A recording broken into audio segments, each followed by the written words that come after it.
Hello, I'm CG Ian. This is a quick video to show how to add shadow to a shape in Canva. After starting Canva, we can choose a template to create a design. I will use presentation, so I click it.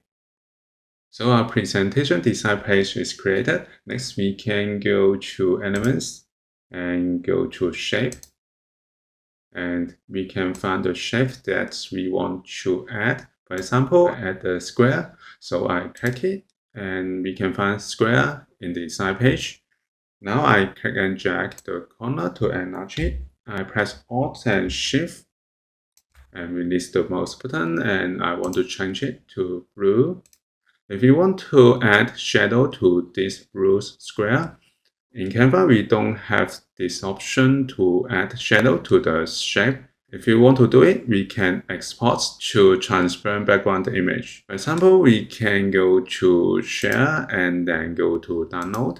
And file type, we can choose PNG.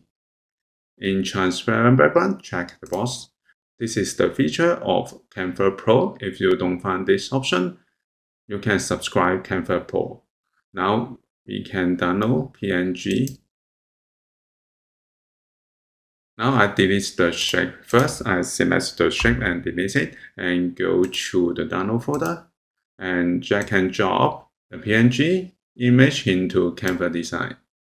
So I want to enlarge it. I press Alt.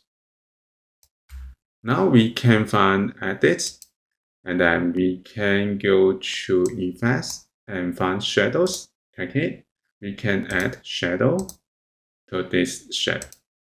For example, I use drop shadow, and then we can change the blur amount, we can change the angle, we can change the distance, and we can change the color.